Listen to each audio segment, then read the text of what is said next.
Born into slavery in 1817, John W. Jones would become one of the most prominent historical figures to call Elmira, New York home. It took him a month to walk 300 miles from their Virginia plantations to Elmira. And that journey was just the beginning of what would be a life of legacy. During the passage of the Fugitive Slave Law in 1850, it galvanized the Underground Railroad despite the harsh penalties that the law imposed on sympathizers. Elmira was the last published station between Philadelphia and Canada, which couldn't have been accomplished without John Jones and the help of his wife, Rachel Swales, taking in groups of 6, 10, and sometimes even 30 fugitives at a time. He developed and maintained relationships with railroad personnel for the safe escape of the fugitives. Jones directed over 800 fugitives to Canada, none of which were captured or returned to the South. Around that time, he also worked as a sexton of the Woodlawn Cemetery, where Confederate soldiers were buried. He kept meticulous records of each burial, and of the 2,973 burials, only 7 were listed as unknown. With records of the name, rank, company and regiment, grave number, and date of death of nearly everyone in Woodlawn Cemetery. In 1877, the federal government designated Woodlawn as a national cemetery. Jones and his family lived on a farm across from the cemetery. The Southern-style home on 1259 College Ave in Elmira is the only surviving artifact of Jones. And over the years, it changed ownership several times and was last used as a rental property that fell into disrepair and was scheduled for demolition. When a woman by the name of Lucy Brown heard about what was in store for Jones's home, she began protesting its destruction by sitting in front of the building. With the help of Brown and other concerned citizens, the building was saved. We received our charter in 1998, and the John W. Jones Museum was born. And the current board members have plans in the works to commemorate the late abolitionist. We have commissioned a statue of John W. Jones to be installed on the grounds. In another video, Talima discusses other plans to highlight African American history on a local level and how it could bring the community closer together. For Arnett Health, I'm Lexi Cutmore.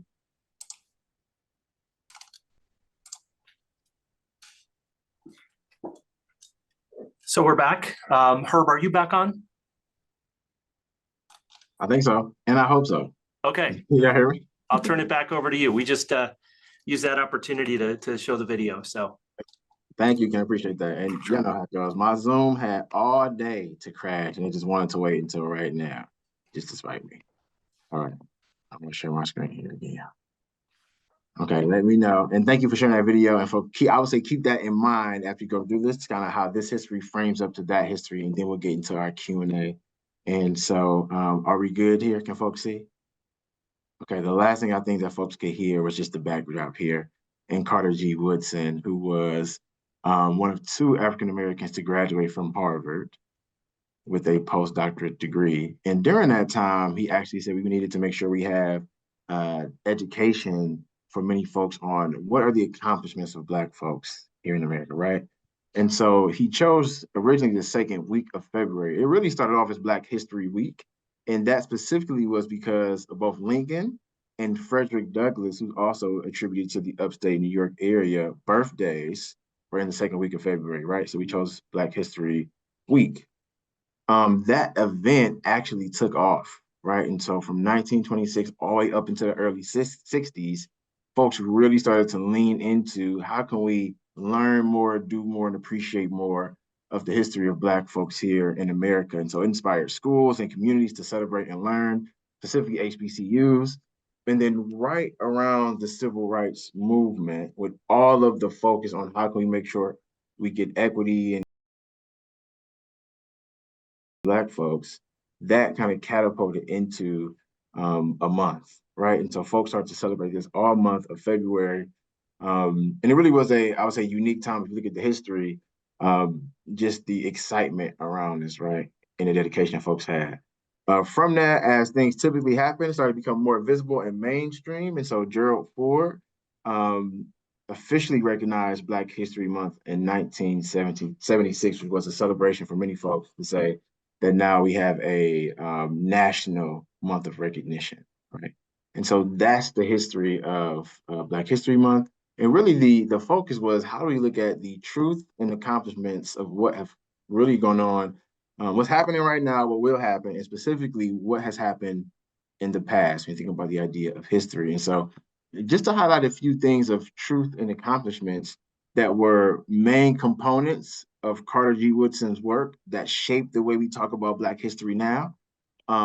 This is just some fascinating history, and just for backdrop for folks who don't know, my undergraduate training started off in history education. So these are things that are fascinating to me, and I start to like nerd out in these areas, right? But here's some backdrop. So in January 1865, after the Civil War, um, and the Emancipation, which happened in 1863, General William Sherman gathered a group of the most prominent Black leaders to discuss what are the needs of Black folks post-slavery, right? And most of these folks back in those days were clergy people, right?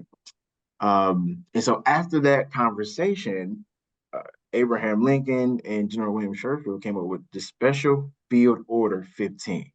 And so what this did was this granted land to Black families to give them like an economic base to go forward in life.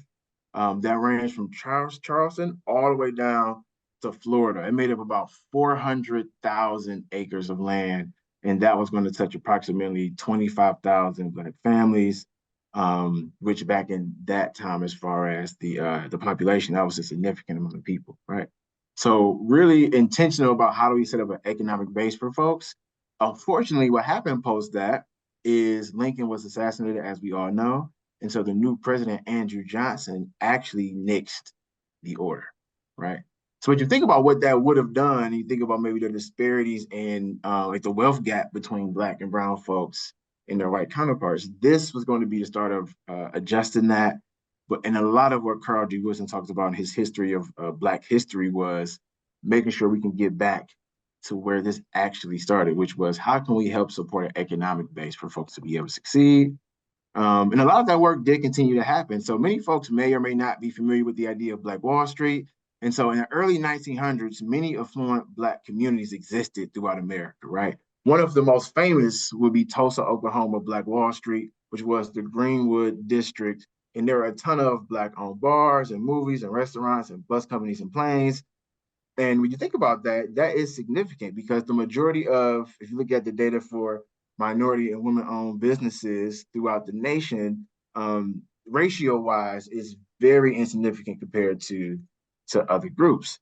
At this time, though, this was emerging, right, and a thing to celebrate.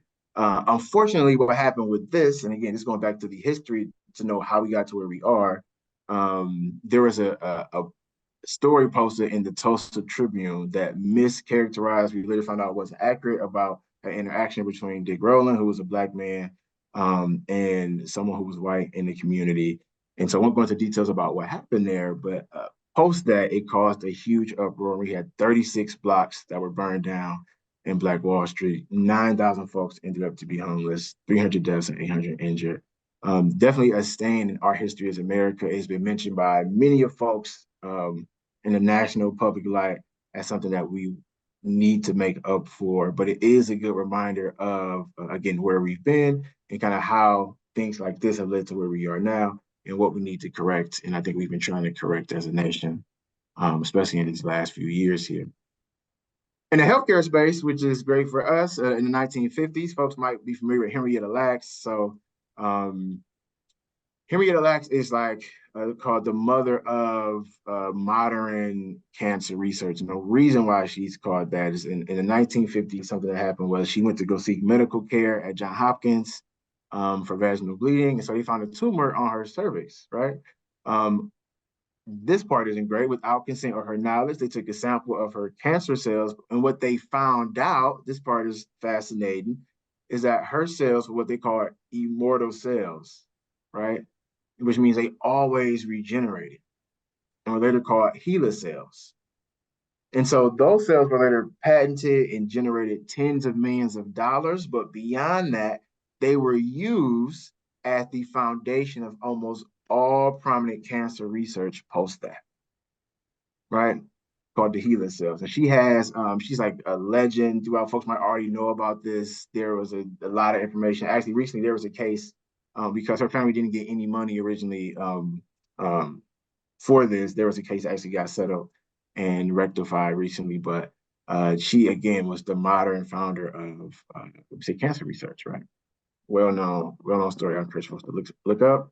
And the last thing, just to celebrate the history and truth of accomplishments that Carter G. Woodson talked about, and that we really is still happening here today, hence Talima and all the great work she's doing, is Dr. Daniel Hill Williams. So Dr. Daniel Hill Williams was an African-American doctor who studied at Chicago Medical, and he founded and opened Providence Hospital and Training School for Nursing.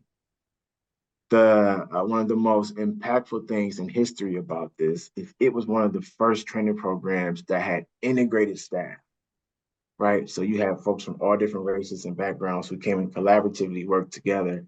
And actually, if you look at that hospital, they had great health outcomes before health outcomes were even really a thing, right?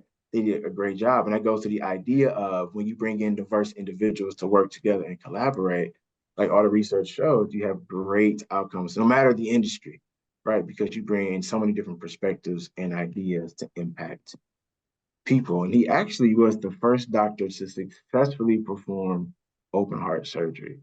Fascinating history. Yeah, right. And so why are we going through this is, again, you think about Black history, there's so much that is wrapped into what makes up the history that it really can't be confined into just 1 month. However, we do want to take intentional time to celebrate and recognize where we've been and which got us to where we are. And Black history is really American history, right? Folks have been here and contributed to what has been going on in our country for decades. So with that being said, what we're going to do now is going to ask you all as our next steps is to continue your own self-education on our history, our collective history. Recognize that there's current work happening right now, internally and externally, and we'll hear more about that from Talia, or saw the video already, and she'll share more about the work that she's doing. We'll appreciate her work because it is great work and impactful work right in our own communities. And then I just ask you all to engage and ask questions, right? So as we shift now into the Q&A, if you have questions about any of this, specifically the video that you all saw or the work that Talima is doing, we ask you to please ask those questions. And so with that, we'll stop there. And I will pass it to, I think I had it on my, there she is, Talima on my screen, to maybe share more about the work that she's doing and the impact that she is having on the legacy of Blackness here in America now.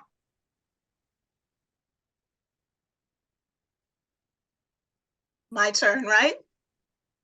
Well, first of On all, you. thank you all for coming and listening to that. That was a great introduction because, as he said, this is a month to highlight and celebrate contributions from African Americans. African American history is Black history. Black history is American history. But this month just allows us to shine a light and highlight those accomplishments because we're making history every day, right? So you saw a little bit about my project. Every opportunity I get to talk about John Jones, I'm happy. So John Jones was an escaped enslaved person, as they said, who settled in Elmira in 1844. And we talked about the two main accomplishments, but it doesn't really flesh out the man. So for 9 years prior to the Civil War, he was the central figure in the Underground Railroad. And I don't know if you're familiar with William Still, if you've heard of William Still, but William Still was the free Black man who wrote the seminal work, The Underground Railroad. It was really a compilation of the records he was keeping because he was kind of the architect of the Underground Railroad in Philadelphia. And in that book, there is a letter from John Jones. So we have really substantiated his place in that part of history. But people would be sent to him, and we know the Underground Railroad's not a railroad, but they actually used the train near his house, and they used it so often. He had made, relations with conductors and baggage handlers and so on, that they called the train the 4 a.m. Freedom Baggage Car. He would, spirit them on. And once they got on in Elmira, they would pretty much be safe, and they continued on to Canada. So all told, according to his records, his accounts, 800 people were saved that way. Now, Elmira is a small town, and it still is, and it was as it is then. Nothing is done in secrecy, right? But he never suffered any repercussions. the backdrop is the fugitive slave laws. As we said, really horrific penalties were imposed, and he never suffered anything. Over a 9-year period, he just continued to help people with the assistance of some local abolitionists. One of his closest friends and staunch supporters was a Jervis Langdon, who, of course, was Mark Twain's father-in-law. Elmira had a small group of abolitionists that were extremely helpful. As I said, Jervis Langdon, Thomas K. Beecher, who was Harriet Beecher Stowe's brother, Simeon Benjamin, who was one of the founders of Elmira College. So, he was able to get allies and supporters that could help him in this cause. The thing I want to point out, though, is when people think about abolition, they think it's always the majority. But Black people were helping themselves, but it was truly underground, truly secret.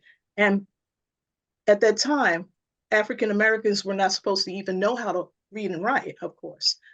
How do you keep people enslaved? You keep them in the dark, you keep them uneducated, you keep them fearful for their existence. So there aren't a lot of records, but John Jones was active in abolition. I mean, he was working hard in the day as the sexton of one of the major churches in Elmira. And during the evening, he was working to free people. But he was also part of a committee called the Colored People's Committee. And their tenets were just to fight for freedom. So he was a staunch believer in equality. He, like Frederick Douglass, said that everyone should have the right to vote, because at the time, women couldn't vote, nor Black men if they didn't have property. So he was just someone who exemplifies great citizenship. Now you fast forward to the Civil War, no need for the Underground Railroad. He's already a sexton of his church. He becomes sexton of this new piece of land that they dedicated called the Woodlawn Cemetery, this new cemetery. He's the first sexton. And they set aside a plot of land because Elmira is the home for the now Civil War prison camp. And that's a whole bit of history that you'll have to check out. It's very interesting. But because of the horrific conditions at this Civil War prison camp, a camp built for 5,000 that held 12,000, and they were dying left and right, it fell to John Jones to bury these prisoners, these Confederate dead. And he did so, but it's how he did it. He did it with compassion. He did it with respect and dignity. He worked hard to get the name, rank, as much information as he could and gather their meager, belongings together, because he felt that after the war, the families would want to come and claim these bodies. So he wanted to identify them. So of the 12,973, only 6 or 7 went unidentified. He is quoted as having compassion in that he saw this as young men fighting far from home. So his story is incredible. It's made for the big screen, right? It has drama, his passion. Is he the first African American to escape slavery? No. Is he the first to thrive somewhere else? No. Is he the first to reach back and help others? No. But again, is he one of the few to be involved in organizations to fight for it openly? Is he the first to be able to look at people who are fighting to continue to oppress him, because that's what the Confederates were doing, right? No, he is definitely the first. But to have the capacity to see the humanity in it, I mean, it is definitely something that we want to model. And his life is inspirational, aspirational. So Elmira recognized the greatness in this man by naming its first housing project. His first public housing project was called John W. Jones Court. And kind of the meaning and the history kind of fell off over time, to the point that it was obscured and people didn't even realize it in modern times, until Lucy found out that the house that had fallen into disrepair was actually this man's home. And we began the John W. Jones Museum. So I'm excited to be one of the stewards. We are a volunteer organization, our board of trustees. And despite what people say about hard times, the city of Elmira has been fantastic. The county of Chemung, the you know the citizens, they've made it happen. So we were able to acquire the house. We were able to preserve and restore the house. We were able to maintain it. And now, our job is to make sure that it exists for future generations. Currently, the big dream was, the vision is, and still is strategically long range, is to build an interpretation center that will be called the Lucy Brown, after the founder, Education and Heritage Center. It's a large lift. Right now, the museum, his house is very small. So the footprint, and after COVID, of course, with social distancing, we can only get 5 to 6 people in there. We want to be able to bring groups. We want bus tours. We definitely want, you know, classrooms to be able to come intact. So we have a campaign right now.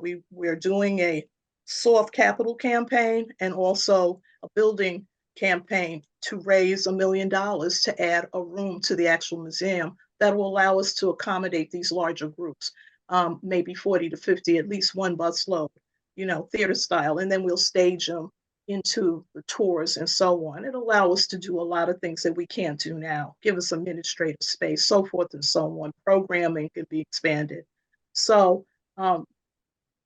that's the work we're doing. I'm really proud of the fact, and I did this flippantly, I said, this man is so fantastic, there should be a statue of him, and the idea caught fire, and we now have a statue. He is ready to be installed. So, and it should be publicized all over. So I'd love for all of you to come to the unveiling. I anticipate sometime in June. It is a magnificent statue. John Jones is 6'8", 850 pounds of bronze. He is fabulous. It is interpreted by a gentleman who is a local artist, sculptor, Gary Weissman, who did a phenomenal job of research. You don't appreciate all the little things that go into making these things. But the thing I definitely want to represent is that upstate New York, Elmira in particular, has a very rich history. Not just Black history, its citizens have done a lot for the world and for the community. Of course, we have, Ernie Davis, the Heisman Trophy, first Black Heisman Trophy winner. But, you have living legends like Eileen Collins. You have Tommy Hilfiger. You have people who have gone on to do great things. We have residents. I believe there was one young lady who was the first Black DA in Delaware, someone who grew up in Elmira. So there's a lot that we need to appreciate and discover. We don't have to travel far. You can come over and see us. I am free. We are open May through September. We charge for tours, but we don't lean into that. People are much more generous than what we could ask. So we have, our admittance is free for just when we're open. Like I said, we're open May through September. And we really would like you to come over and check us out. I think another thing, I was listening to the clips. They summed up, this life very shortly. And there's so much more to talk about with John Jones. So I'd love for you to visit us. You can take the virtual tour, but there's nothing like, actually standing in this space. It's sacred in his house. When I have young people there, young children, they're like, and I say, oh, this house is over 125 years old. That is so old to them. I laugh because they probably go into houses all the time that are much older around here, but they are amazed. And I say, oh, this is the wallpaper that John Jones put up, and they can actually experience that. They can't touch it, but they can look at it. But the thing that we have to remember, John Jones thought at his death, he died the richest Black man in the region. Richest Black man. And when you see this modest house, you have to shake your head. His experience of not just surviving, but thriving, his experience is unique. Blacks in Elmira were suffering and struggling as they were in other places. Just because you left the South and you left being enslaved, it did not mean it was a dance everywhere else and you were accepted.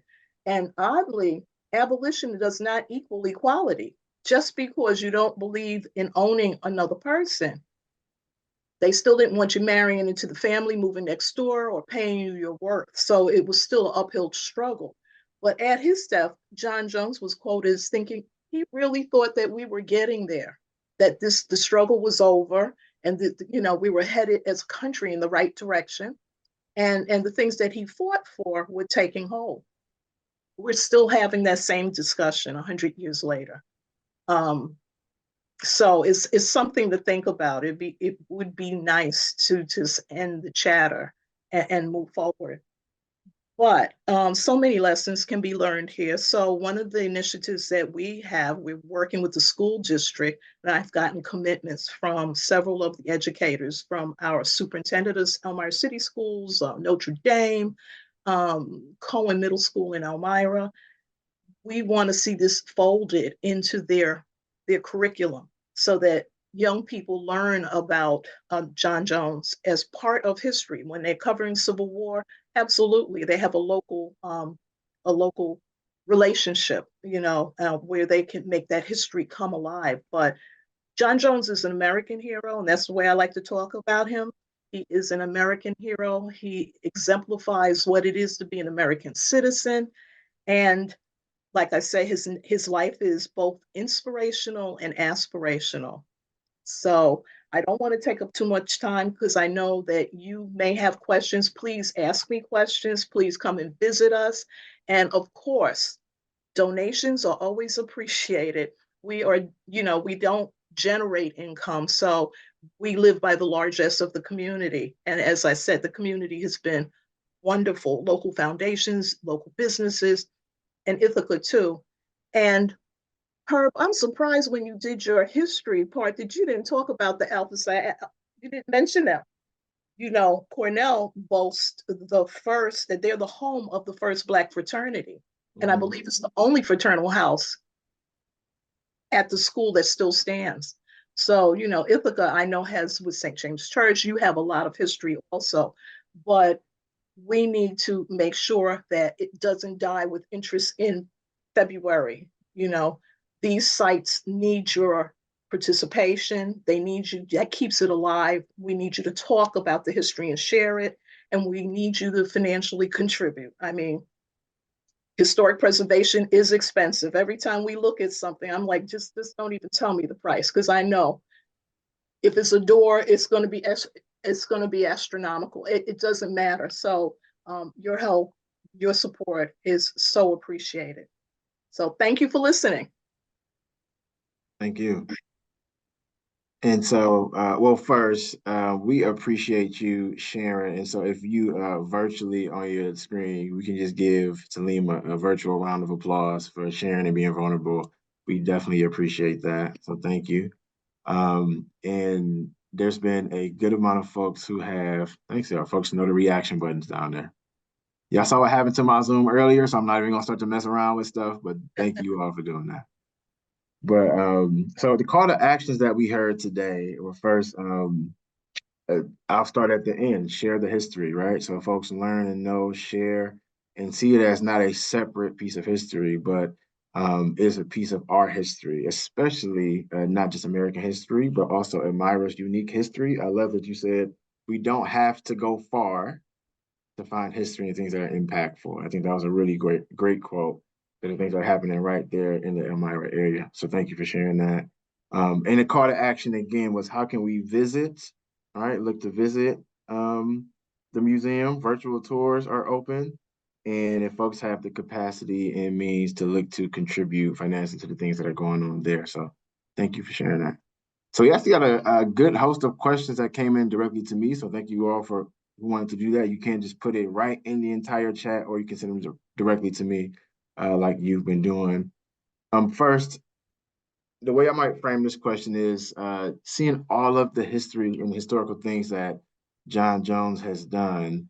How would you describe, or what's the impact of that work today, right? How did that work or things from the past influence the things that are happening now in the present?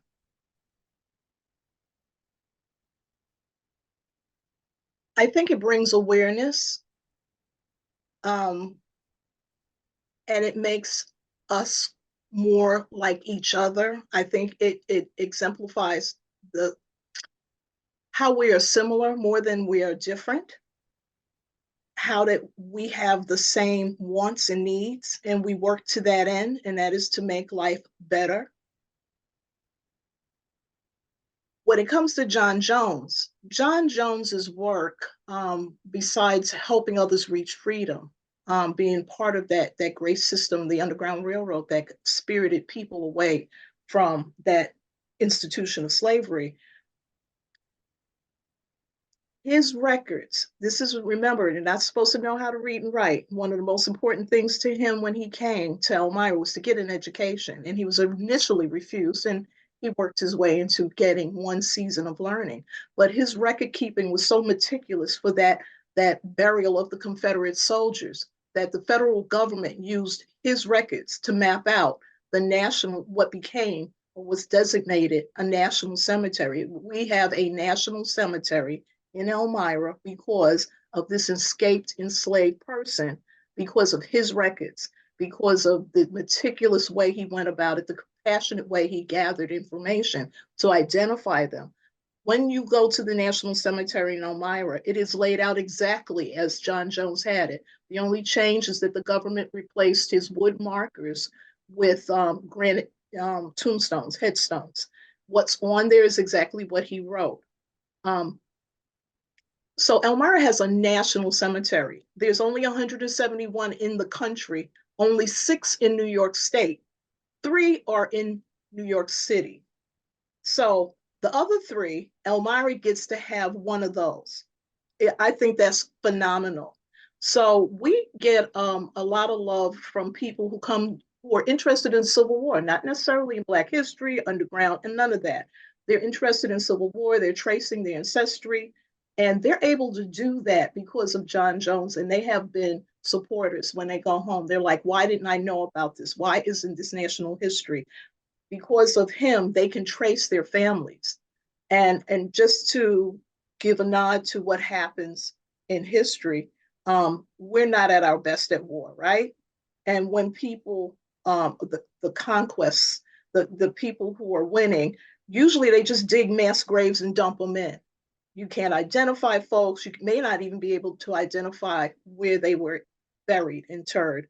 It doesn't have a lot of respect, and definitely nobody's working to identify the folks. Because of that work, and we have that national cemetery, there are families that can find their ancestors. So this is something he did in 1864, 65, 63, 61, 62, so on, and it stands today. Yeah. So, when I talk to kids, I always talk about how important education is and look at the impact you can make. And it's because this man kept such great records that we have this thing forever. We have this national cemetery. So you can have a lasting impact in that way. You could pay Yeah. it forward through generations. Yeah, that's great. Thank you so much. I really appreciate that. And even thinking about as we look to as we continue to diversify our workforces, that's something that would be great to show candidates, maybe even candidates of color who are thinking, hey, how does this area impact me and my culture and my history? That's something that's prominent, that's right there in their mind. So thank you for sharing that. That's great. The next question that came in was, I actually really like this question. It's getting to you. It says, you can tell that you are extremely passionate about this in this work. So what started to drive that passion? How did you get into doing this? Like, what's the backdrop to where you started to do this? Because this is a great space to be in, but what led to it? Well, okay. In the beginning, God created, no, when I was young, I was growing up in the city in the 60s. So it was during civil rights and all that, and all this was happening around. I was finding Black literature. So, and I always felt good about my culture and being part of that culture. And it just was there. It was New York City, a lot was available. Couple that with, I think I had the best public school education because we went to every art and cultural institution. Somebody made it possible for every kid in New York to go to these things through school. So I didn't pay it any attention. It was the way the world was. Fast forward, I move upstate and I moved to Elmira, and I'm not seeing us reflected in any way in the culture and so on.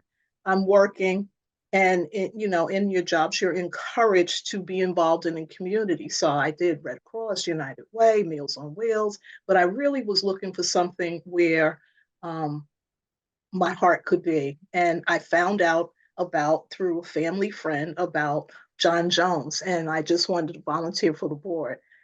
It has taken over my life now, and it's gotten bigger than I even imagined. But I wanted to do something that's going to leave a lasting imprint, and definitely something that's going to reflect Black excellence, you know, um, and preserve something that was lost. So people always say I'm passionate, and I like to think that, yeah, I guess I am. I'll claim that. I'll own that. I am passionate about it because it's important.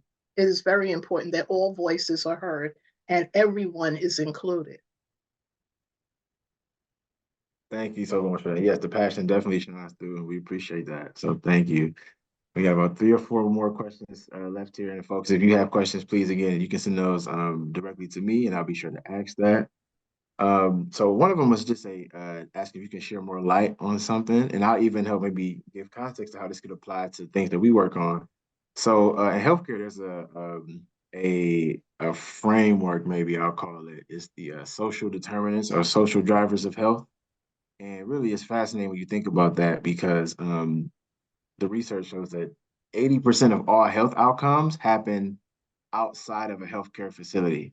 So where people live, where they eat, like access to transportation, all of those things impact health in different ways. And one of the things that you mentioned was a housing project. That was, I think, was the John Joe's housing project. And the person is asking, could you share more about that and just the intro, the impact that had, and kind of what's the history around that? So from what I understand, because I wasn't here in the 50s, but the boom from World War II generated a need for housing. And so all over the country, there was federal monies to get this housing up immediately. Elmira had their first housing project. And it was like a starting place for a lot of families. And it was not all Black, but in Elmira, they did have to level a few blocks that were predominantly in the Black neighborhood. It was the Black neighborhood, and to create this housing project. So many people were displaced. But as I said, Jones Court was it was apartment buildings. They're 4-story brick, 3-story brick. I think it goes up to the 3rd floor or so.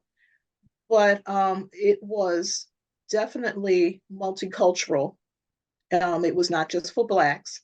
And during that time, the people that I talked to that are my contemporaries that either lived there at some point or grew up there, it was a community.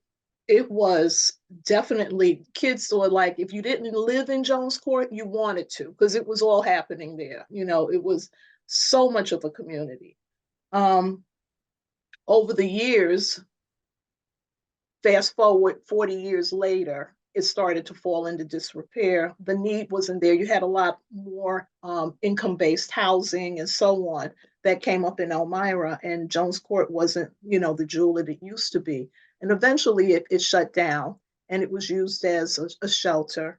Um, and we have someone, I see Andrea down there. She definitely could tell you about that because she is, one of the drivers to make sure it was repurposed. So currently, it still exists. It is now housing for veterans.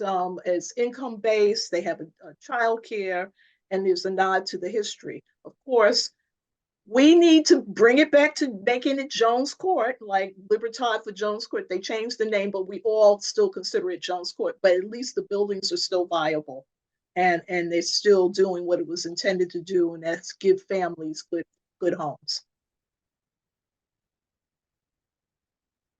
Thank you. I was just typing in the chat. That's great that it's still having an impact today, and the original purpose is still intact. So thank you for sharing that.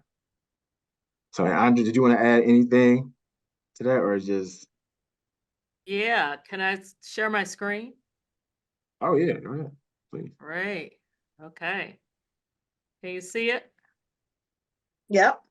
Yeah, and thank you, Talima, even for that segue, and thank you for an outstanding presentation, because I think it's so key to know our history, because that helps us frame our future. And I love the work that's being done at John Jones.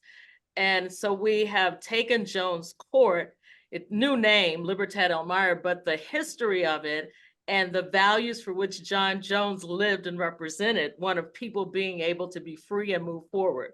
So we have homeless veterans that are there, as Talima says, and really a great project of, just phenomenal impact. Because Libertad actually means it's a home where people are able to move forward and move past obstacles and move past difficulties. So it's really one where individuals can thrive. 91 units. It is a mixed income housing, but there is a focus of those, as Talima said, who have need. So we have 20 homeless veterans with supportive care services there. They no longer are homeless because of the efforts that are done there.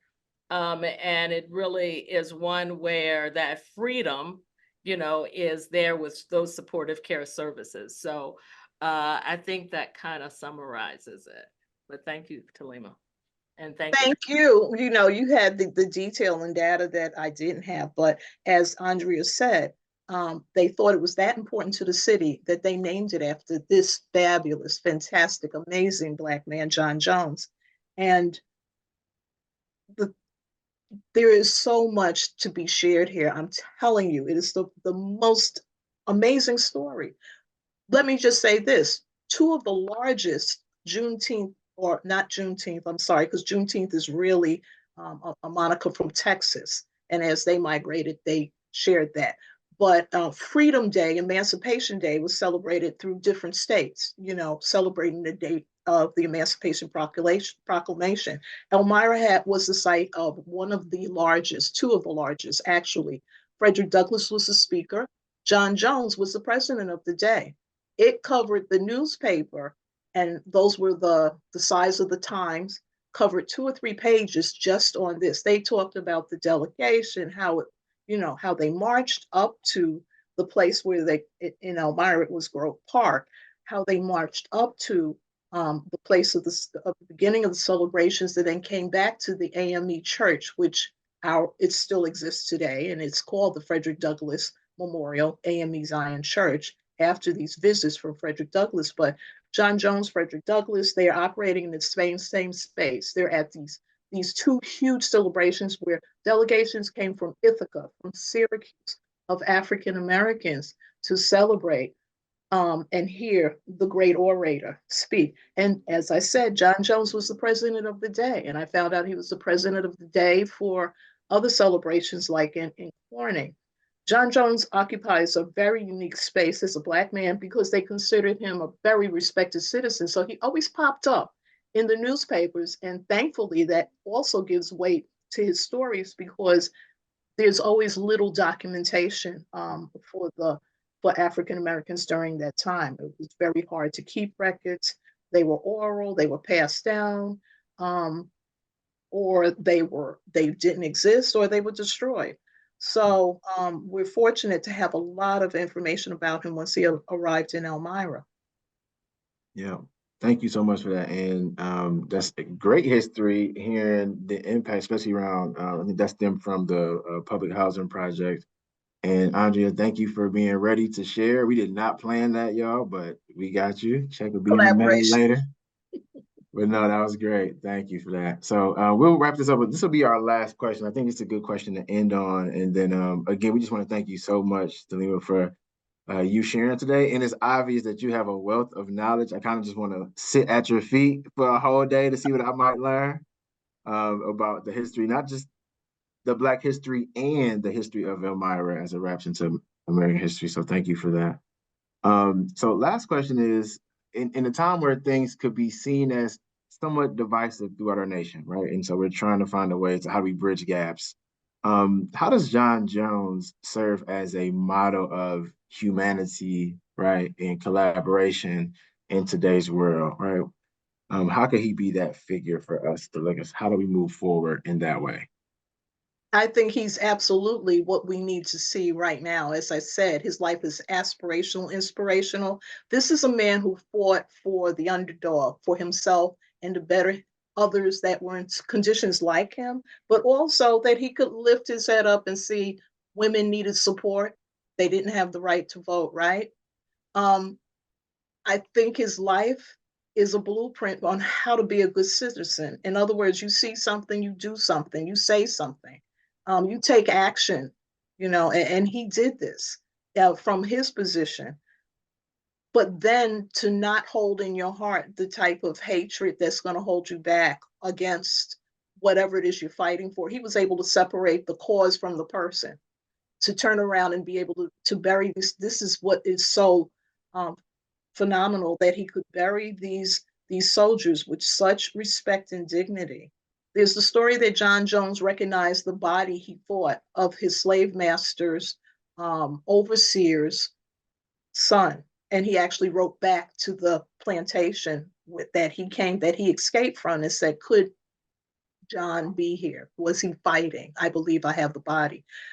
When you have that kind of compassion, when you live in strength of your values, and you can stand and not just say it, but actually take action, I think that's important. So I think his is a life of service and advocacy, and action directed towards that. And I think that's what we can take from that today. If you believe in something, then you have to sit down and fight for it. You have to take action. You can't just, it may be writing a check. It may be being a volunteer. It may be voting. Whatever it is, you have to do something. It is a verb, not a noun. So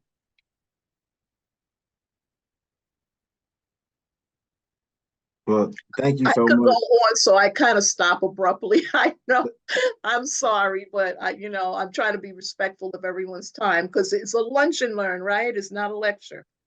Yeah, no, well, thank you so much. We appreciate you coming and sharing. And again, you can just tell the wisdom. We appreciate it. And we have you see here, thank you, Jonathan, for saying that you will be able to and look to contribute in that way. And I actually added the website to the museum. If folks want to check it out, do a virtual tour, please learn that way. And just to sign off, I heard you say these three words, which was great: service, advocacy, and action.